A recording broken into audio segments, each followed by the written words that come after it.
Irmãos, mais uma vez, bom dia. Sejam bem-vindos. Nós vamos iniciar a nossa aula. O reverendo Marco pediu para me trazer essa aula, uma aula sobre bibliologia, tá? No caso, nós vamos ver algumas coisas relacionadas à estrutura da Bíblia, à inspiração das Escrituras. Nós vamos passar por esses pontos aqui, ó. O caráter e a estrutura da Bíblia, a inspiração da Bíblia, a canonicidade, vou passar bem rápido isso aqui, porque isso demanda mais tempo, as línguas e os materiais da Bíblia e a vida e a Bíblia no aspecto prático, tá? Então são os pontos que nós vamos estudar.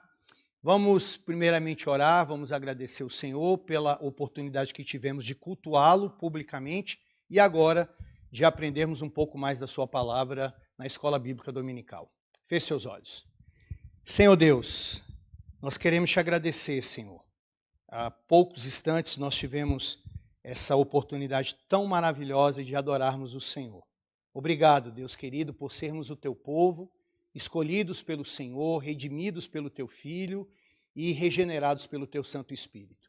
Deus, agora eu lhe peço, Pai, que o Senhor nos traga a compreensão desse tema inicial da formação da Bíblia, da inspiração da tua palavra.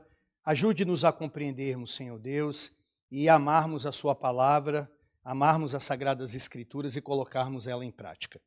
Essa é a oração que eu lhe faço em nome de Cristo Jesus. Amém. Isso aí, vamos lá, vamos começar. Então aqui nós temos a visão geral, tá, da nossa aula. Nós vamos tratar sobre bibliologia, que é um estudo acerca da Bíblia. Tá? Biblos vem de Bíblia, papiro, e logia, estudo. Então é um estudo acerca da Bíblia. Não tanto um estudo expositivo, como eu fiz hoje ali expondo um texto bíblico, mas é nós entendermos como que a Bíblia chegou até nós.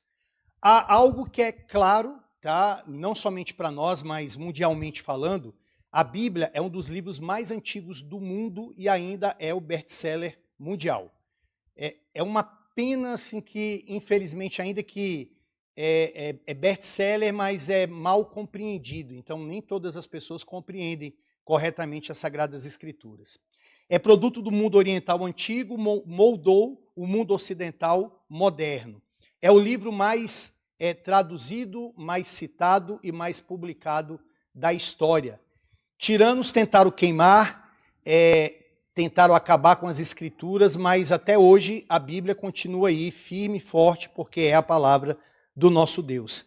E nenhum outro livro exerceu maior influência na história da humanidade do que a Bíblia. Tá? Tem livros edificantes, tem muitos livros bons, mas nada se compara à Bíblia, porque a Bíblia é a palavra de Deus. Algumas coisas básicas aqui, meus irmãos. Está mudando aqui? Vê se está mudando aí. Obrigado, meu irmão. Tá, então vamos lá. Vamos começar aqui com uma parte bem básica, tá? Então, obviamente todos vocês sabem disso, que é a estrutura da Bíblia. Ok.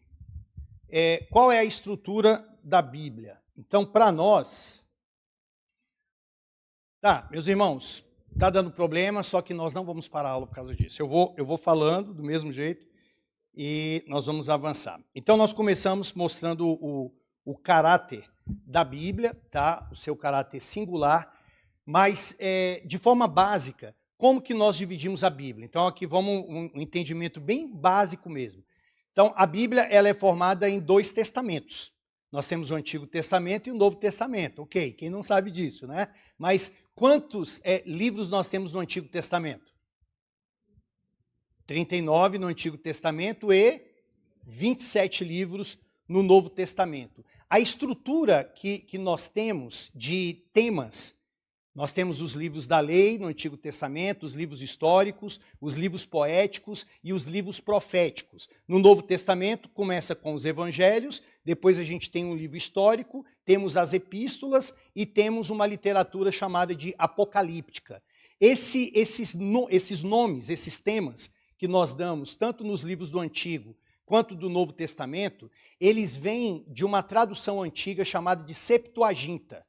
Então, a Septuaginta, ela traduzia os livros e dava temas. E nós acabamos pegando esses temas que vêm dessa tradução antiga.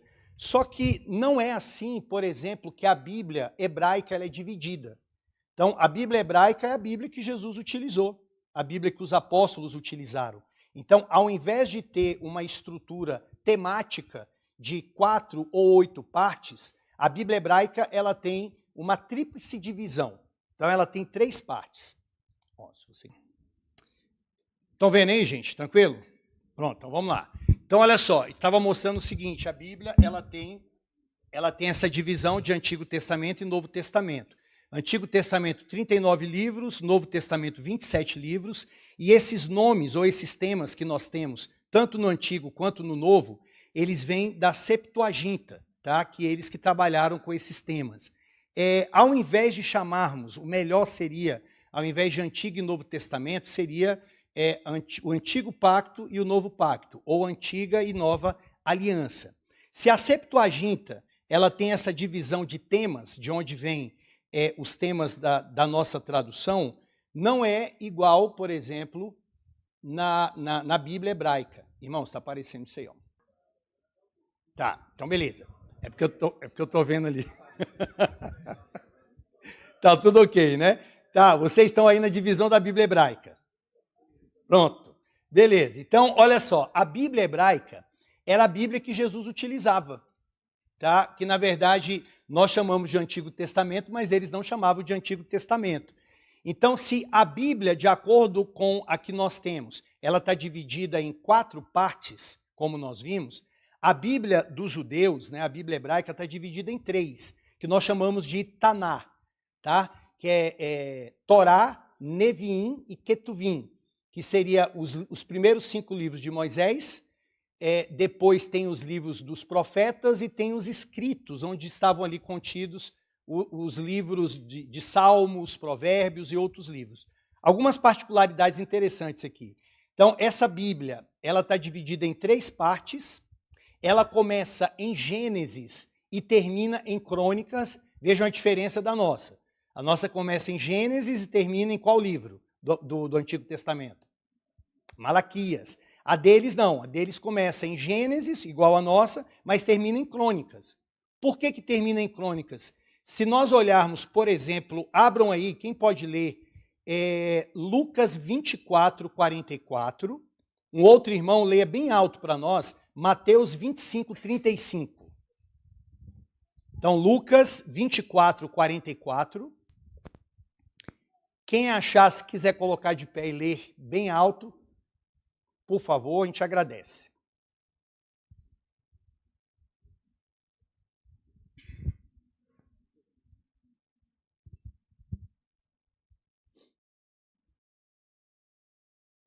Lucas 24, 44.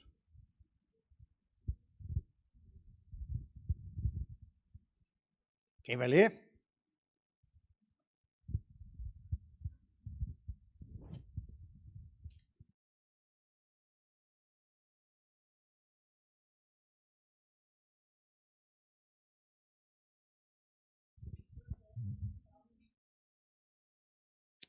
Tá, olha o que Jesus está falando. Ele citou aí a lei de Moisés. O que mais que ele citou? Os profetas e os salmos.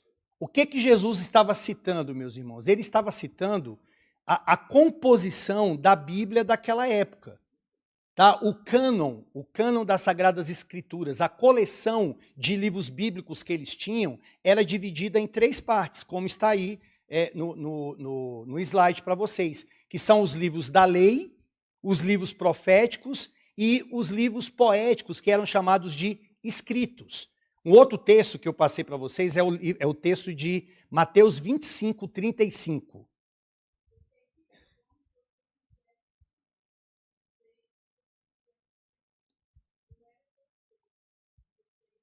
Mateus 25. Ok, então pode ser Lucas, que é aquele texto que fala desde Abel até o sangue de Zacarias. É o texto que está falando essa passagem. Abel a Zacarias. Por que ele fala de Abel e ele fala de Zacarias? Porque ele está perpassando o cânon do Antigo Testamento, desde o primeiro livro, que é o livro de Gênesis, e ele está citando um personagem do livro do Gênesis, que é Abel. E ele está citando Zacarias. Zacarias não está no livro de Malaquias, mas Zacarias vai ser citado no livro de Crônicas. E o livro de Crônicas, para os hebreus, é o último livro deles. Então, na verdade, com essa fala, ele está passando o cano do começo até o fim, de ponta a ponta. Tá? Então, ela é dividida em 3 partes, começa em Gênesis e termina em Crônicas, totaliza 22 ou 24 livros. Por quê? Veja, a nossa Bíblia, o Antigo Testamento, tem 39, mas o cânon hebreu tem 22 ou 24. Por quê? Alguém sabe? Quem está falando?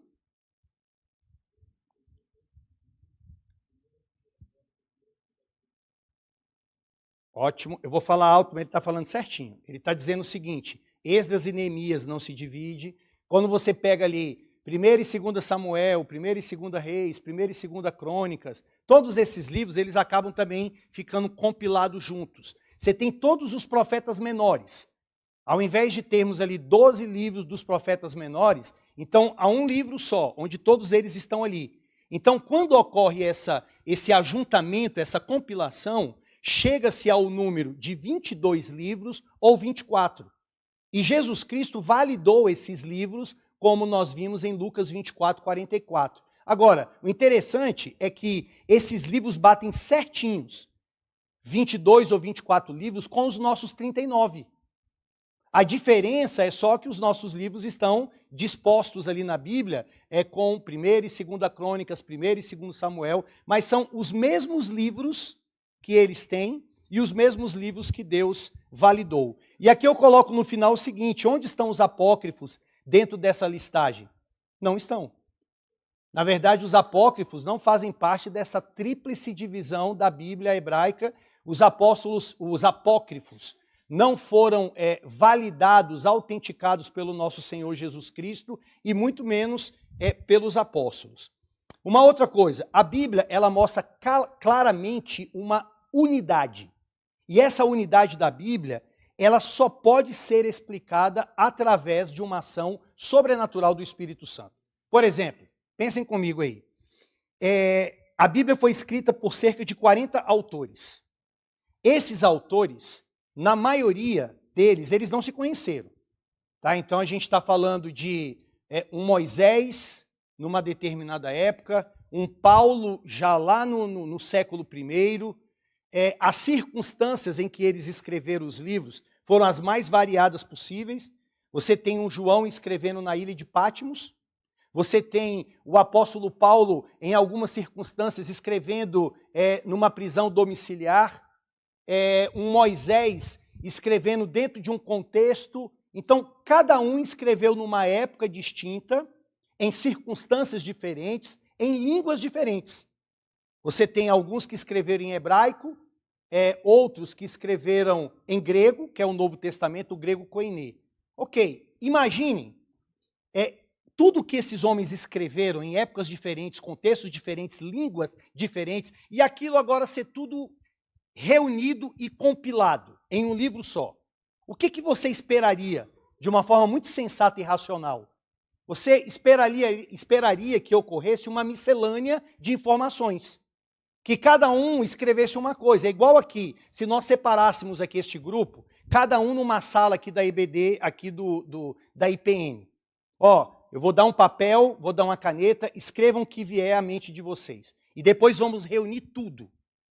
Meus irmãos, provavelmente, certamente, a gente teria aí um livro com várias histórias diferentes, como uma colcha de retalhos.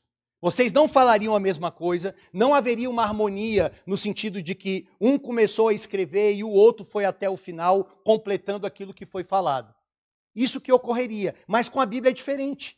Com a Bíblia nós vemos claramente que o que um começou a falar lá no Antigo Testamento, o outro completou lá no Novo, mostrando que a harmonia dos livros bíblicos, a coerência, a coesão que ocorre ali, é por causa da ação do Espírito Santo que moveu todos esses homens a escrever o que Deus queria, mesmo mantendo a personalidade deles. Ou seja, você vê o Espírito Santo mantendo a personalidade de Paulo como um erudito, um poliglota, um homem muito culto, versado em várias coisas. E aí ele utiliza também a inteligência de Pedro, que tinha menos informações do que Paulo, de Lucas, que era um médico, Lucas, que era um historiador daquela época. Ele mantém tudo isso, mas todos eles, então, falam da mesma coisa. Por quê? Porque todos eles estavam falando pelo Espírito Santo. Isso nos prova uma coisa. Por que existe essa harmonia nas Escrituras? E existe um tema principal nas Escrituras? Existe. Jesus Cristo. Eu falei no sermão hoje. Ainda que você encontre na Bíblia vários gêneros literários, várias perícopes, várias passagens distintas, vários contextos, lá na congregação do Noroeste, nós estamos pela manhã pregando 1 Samuel, à noite Atos. Veja que há uma disparidade enorme de tempo aí. A gente está falando de uma passagem lá do Antigo Testamento e outra lá do Novo. Mas o interessante é que todos eles, em cada passagem, todas aquelas passagens bíblicas nos conduzem a Cristo. Todas. Por quê? Porque existe uma história sendo passada nas Escrituras que nós chamamos de história da redenção. Vou dar um exemplo. Eu posso estar falando sobre Saul e Samuel, do profeta e daquele que foi escolhido como rei pelo povo de Israel, um rei de acordo com a escolha dos homens. Eu vou me ater àquilo, eu vou explicar o contexto, eu vou explicar o que aquela passagem ela estava dizendo naquela época, mas aquela passagem não para só ali. Ela vai nos conduzir naquilo que a gente chama de história da redenção até Jesus. E como? O livro de 1 Samuel, ele é escrito numa época em que não havia rei em Israel. E cada um fazia o que achava mais reto. É uma época de anarquia. Aí aparece um rei mau, escolhido pelos homens. Mas deste rei ruim veio Davi, o rei segundo o coração de Deus. De Davi veio Salomão. De Salomão veio os seus filhos e os reinos se dividiram. Depois eles foram para o cativeiro, seja o cativeiro assírio ou o cativeiro babilônico. E justamente do cativeiro babilônico, quando o povo passou 70 anos ali, a tribo de Judá, eles só não deixaram de existir. Por quê? Porque da tribo de Judá viria quem? Quem? O Messias. Da realeza de Davi viria quem? O Messias. Então, eu paro dentro daquele livro, apresento a história dentro daquele contexto, mas eu levo as pessoas a entenderem o seguinte, que todos aqueles caminhos, eles vão nos conduzir a quem? A Jesus Cristo. E é isso, meus irmãos, que é maravilhoso nas Escrituras, porque o que dá a coesão, a coerência, para não transformar a Bíblia em uma colcha de retalhos, vários assuntos desconexos, é a história da redenção. Como disse o pregador Charles Randall Spurgeon, de cada texto da Escritura há um caminho para Cristo. E o próprio Cristo falou isso em Lucas 24. Ele disse que a Escritura fala sobre Ele. E eu digo para vocês que a nossa tarefa como pregadores da palavra do Senhor, é nós conduzirmos a igreja a Cristo. Obviamente, não é forçar o texto a falar o que não está falando, mas naturalmente mostrar para a igreja, vejam como que esse texto nos conduz até Cristo. Aqui eu trago o pregador que eu falei no sermão, o Vuri Balkan. Ele diz a exegética no Antigo Testamento, e ele chega até a dizer que foi a mensagem da vida dele. Só que depois ele recebeu uma carta de agradecimento de um judeu ortodoxo, dizendo que ele amou aquela mensagem. Olha o que ele diz. Aquilo caiu sobre mim como uma tonelada de tijolos.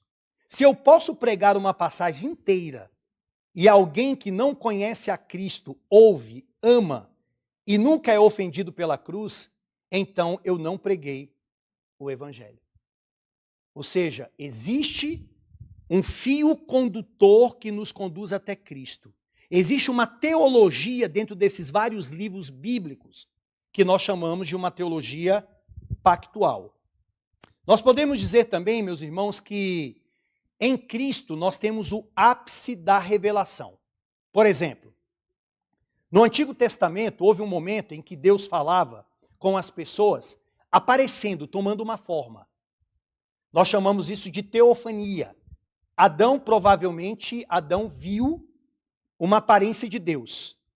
Não quer dizer que Deus ele tem forma, Deus é um ser espiritual, mas Deus tomou uma forma momentânea que é chamado de teofania, tá? Ele apareceu como anjo do Senhor, ele apareceu na sarça para Moisés, naquele fogo que não se apagava e que não dependia de nada de fora para ele ficar aceso, era o próprio Deus ali. Isso é chamado de teofania, só que houve um momento que cessou. Deus passou a não falar mais assim. E como que ele passou a falar com as pessoas? Através de profecias, visões, sonhos. Eu imagino um profeta naquela época, ele estava conversando com uma pessoa e de repente ele entrava num transe. E aí ele começava a ver coisas, visões. E aí trazia a revelação. Assim diz o Senhor, Deus manda dizer que vocês devem se consertar, que vocês devem voltar para a lei. Essa maneira de Deus se revelar também ficou um bom tempo, mas depois parou. E como que Deus fala hoje conosco de forma ordinária? Na Bíblia. Então, ele falou teofanicamente, ele falou profeticamente, e agora ele fala conosco na Bíblia. Então, toda vez que a Bíblia é interpretada corretamente, seja na pregação, no evangelismo, no discipulado, no aconselhamento, seja no momento que você está orando as Escrituras, é o próprio Deus que está falando. E o clímax desta revelação é Cristo. Por isso que toda a Bíblia fala sobre Cristo. E aqui a gente entra no que nós chamamos de teologia do pacto. Então, antes, ou aqueles que não eram presbiterianos, ou a maioria das igrejas evangélicas, dos nossos irmãos batistas, assembleanos, qual é a teologia deles? A teologia principal é a teologia dispensacionalista. Eles veem a Bíblia assim, divididas em várias partes. Para nós, não. Para nós, a Bíblia, a maneira de interpretarmos a Bíblia é através da teologia do pacto. É isso que dá a coesão, a liga, a coerência na Bíblia. Então, como que eu sei que a Bíblia ela não está falando sobre várias coisas que não tem nada a ver umas com as outras? Porque a Bíblia foi revelada através de 3 grandes pactos. E esses 3 grandes pactos, eles vão dar a estrutura na Bíblia. Eles vão mostrar do Gênesis ao Apocalipse. O pacto da redenção, que foi o pacto que o pai fez com o filho, dando ao filho pessoas para ele salvar. O pacto das obras, que nós vamos ver o primeiro com Adão, quando Deus entrou num período ali, colocou Adão sob prova. Se Adão fosse obediente, Adão subiria para a glória e todos nós subiríamos com ele. Ele falha e o pacto das obras deixou de existir? Não, ele continua. Para quem não está em Cristo, o Senhor continua dizendo, faça isso e você viverá. Cumpra isso e você terá a vida eterna. O problema é que a pessoa não consegue. E aí vem Jesus. Quando você lê os evangelhos, quando você vê ali Jesus sendo tentado no deserto, Jesus vencendo todas aquelas provações, quem que você se lembra ali? Você se lembra de Adão. Porque Adão também foi tentado e passou por uma prova lá no Jardim do Éden. Então, o que o Novo Testamento está fazendo? Está recapitulando tudo aquilo que foi feito com o primeiro Adão, que ele falhou. Então, o que dá essa coerência na Bíblia é isso. Existe um pacto da redenção, existe um pacto de obras e existe um pacto da graça. Alguns estudiosos vão chamar isso de um mite. O que é um mite? É um centro unificador, que é um termo em alemão que vai mostrar que existe um tema que perpassa toda a Bíblia, que é o tema do pacto.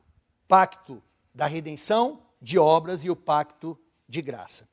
Isso traz um valor à Bíblia, assim, muito grande. Por exemplo, qual é a diferença da posição romanista para a posição pentecostal e a posição presbiteriana em relação as Sagradas Escrituras. Para o romanismo, eles creem na Bíblia.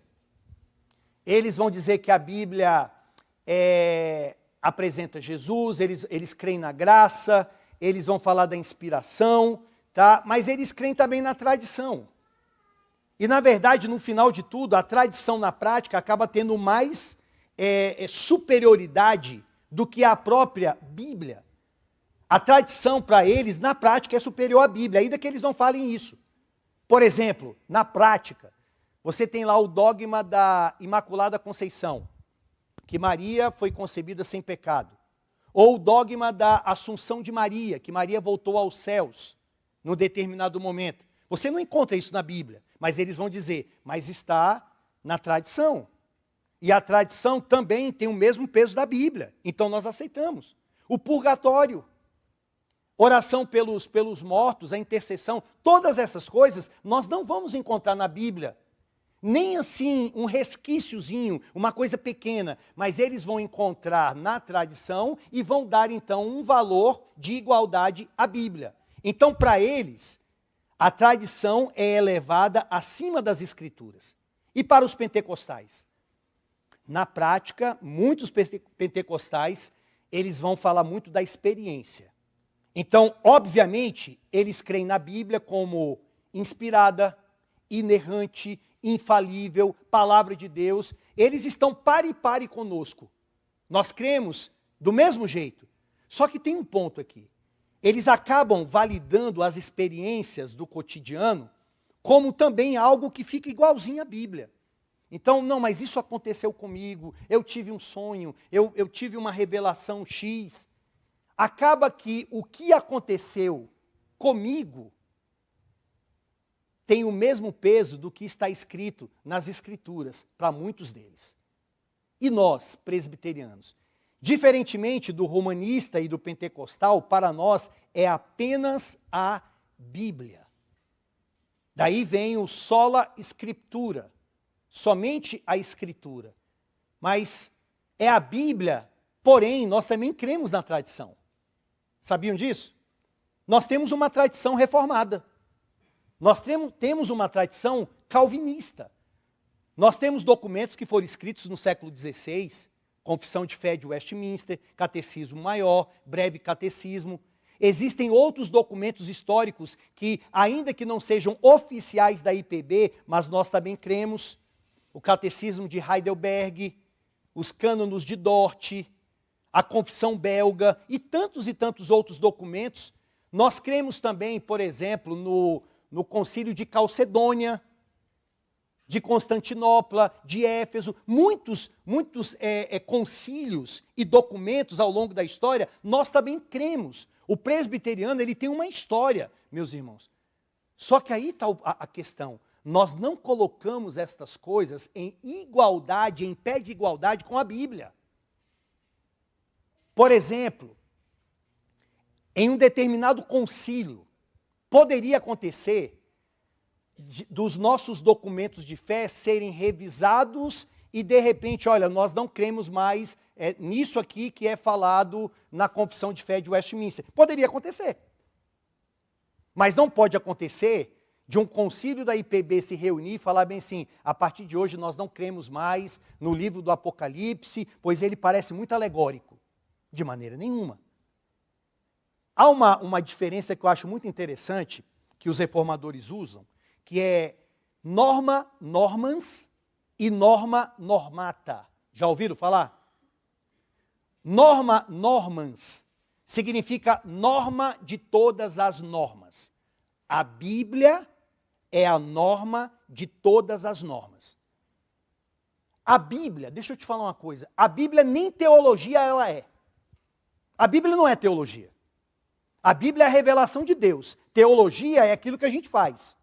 Teologia é quando eu me debruço na Bíblia e começo a estudar e orar e pedir a Deus, Senhor, me mostra aqui, Pai, o que esse texto está falando?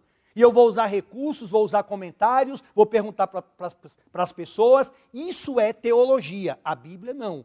A Bíblia é a revelação de Deus. É a norma de todas as normas.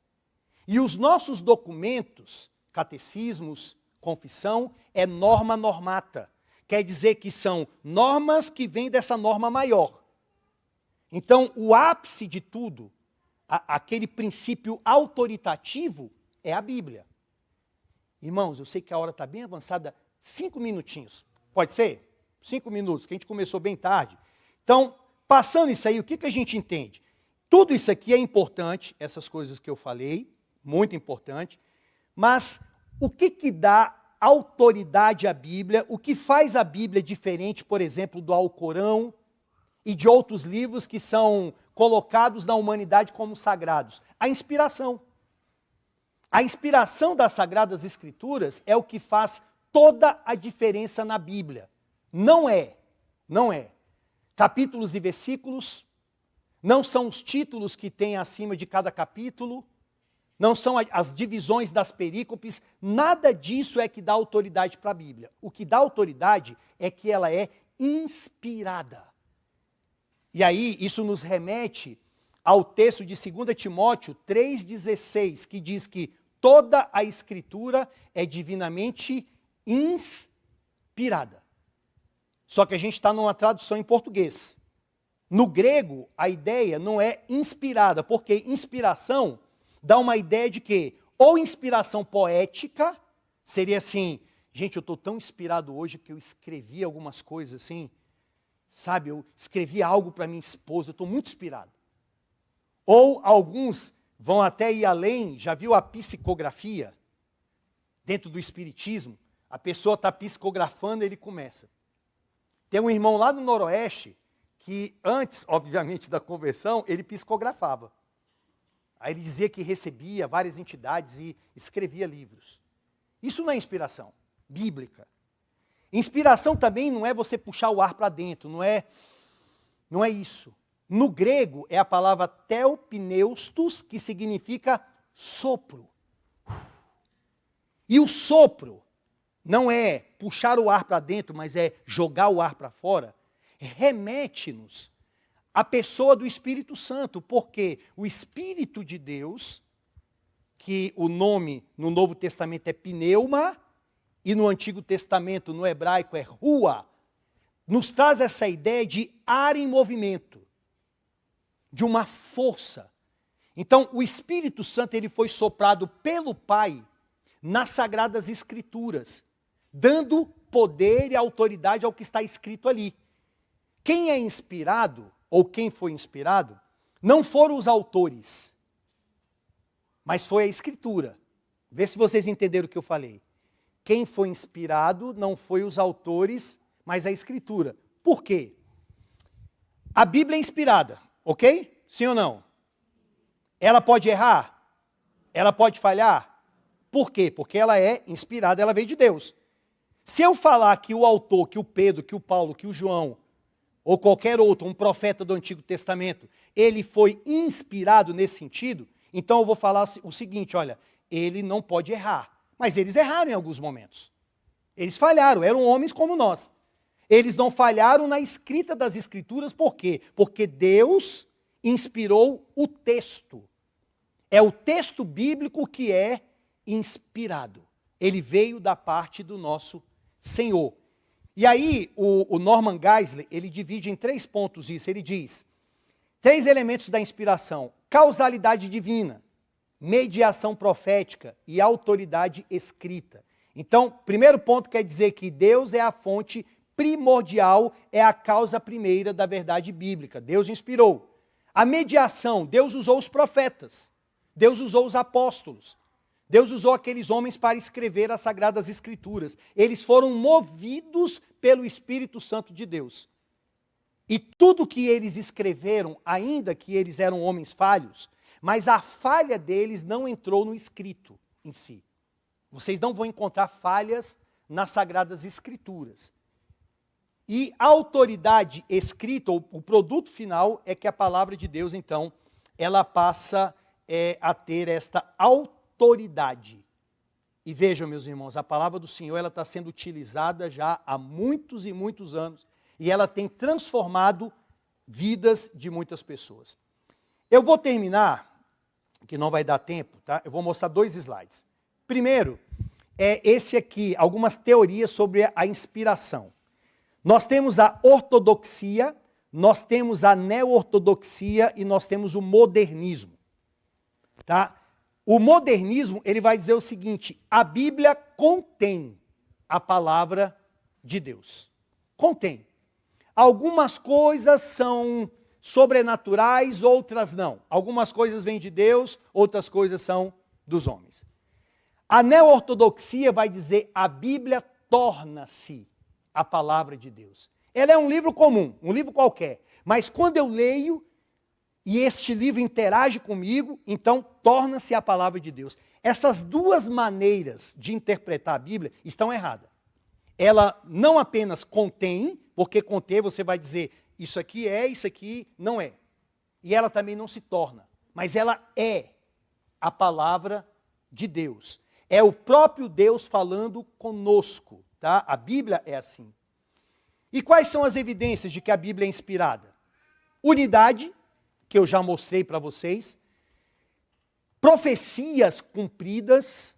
Irmãos, se vocês não ficarem pasmos com o tanto de profecia que foi feita sobre Jesus, cada detalhe, como que ele nasceria de uma virgem, como que ele viveria, como que seria a sua morte, como que seria a sua crucificação, a sua ascensão, a sua ressurreição, cada detalhe desse é mostrado lá no Antigo Testamento.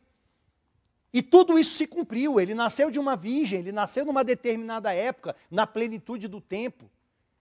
Em nenhum outro livro que é colocado como sagrado neste mundo, vocês vão encontrar o que nós temos nas Sagradas Escrituras. Historicidade, nenhuma descoberta arqueológica invalidou um relato bíblico, nenhum. Nós temos lá os achados de Qumran, em 1946, que aquilo ali eu acho muito interessante, porque até então, antes daquele achado ali, arqueológico, a cópia mais antiga que nós tínhamos era uma cópia do profeta Isaías, que vinha do século XII depois de Cristo, sendo que Isaías é lá de trás, e não tinha o original, tinha apenas uma cópia.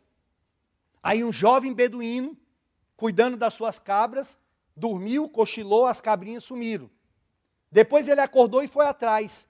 Aí ele achou que aquelas cabrinhas tinham caído numas grutas. E ele jogou uma pedrinha para ver se elas estavam lá embaixo. Escutou um barulho como se fosse um vaso se quebrando. O que eles acharam ali? Acharam um sítio arqueológico de uma comunidade dos essênios.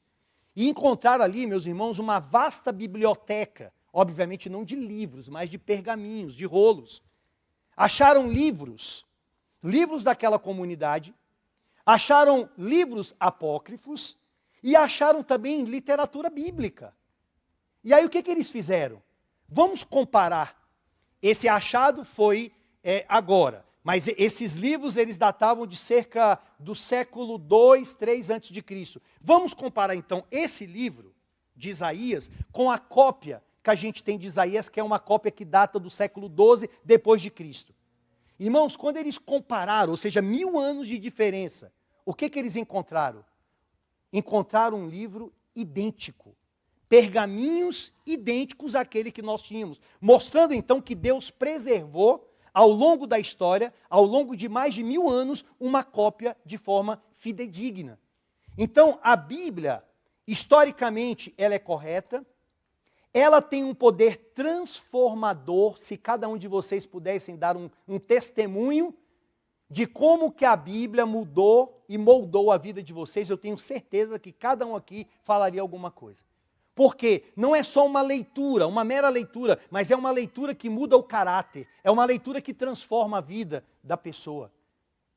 É admirável quando você vê um crente lendo e querendo aprender, indo a fundo na Bíblia. Eu falo, às vezes, eu comento da minha esposa, às vezes, um período que eu estou ali em casa, eu vejo ela ali, meus irmãos, para a glória do Senhor. Às vezes, 1, 2, 3 horas, e ali ruminando num texto, e aí vem me perguntar as coisas, e a gente começa a conversar. É maravilhoso, é uma fonte inesgotável. Você quer aprender, você quer entender o que está ali. Então, há um poder transformador, há um testemunho de Cristo e há também uma indestrutibilidade. E aí, para terminar, mesmo porque a hora avançou, olha o tanto que eu vou pular aqui. Ó, tá? Para a gente fechar aqui, vocês levantarem e ir embora. A Bíblia, ela tem, fora tudo isso, a sua inspiração, ela não pode errar, ela foi formada e moldada pelo Senhor, ela tem o seu aspecto prático. Por isso que a gente usa a Bíblia no aconselhamento, no discipulado. Então, a Bíblia, ela salva, mas também a Bíblia santifica. A Bíblia, ela traz mudança, ou seja, a mudança do pecado para a santificação. A Bíblia ensina. A Bíblia também, meus irmãos, ela resgata, ela atrai as pessoas, ela molda a vida das pessoas, ela adverte. Vocês perceberam, por exemplo, vamos pegar o sermão que eu fiz. Há uma advertência. Ela traz a lume a nós.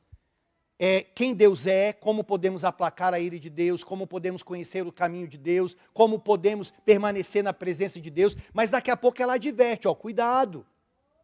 Ela traz uma advertência para todos, para os pastores, para os novos convertidos, para aqueles que já são mais maduros. A Bíblia faz isso. A Bíblia também nos protege contra as influências más do mundo. Ela encoraja, ela motiva, ela confronta, ela convence e ela também nos guia. Então, meus irmãos, eu não poderia terminar, ainda que eu passei muita coisa rápido aqui, incentivando cada um de vocês, continuem lendo a Bíblia. Ensinem os seus filhos a lerem a Bíblia.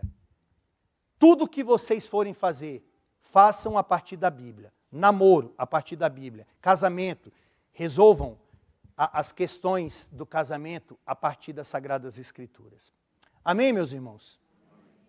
Vamos orar? Senhor Deus, Pai querido, obrigado, Senhor, pela palavra que o Senhor revelou a nós.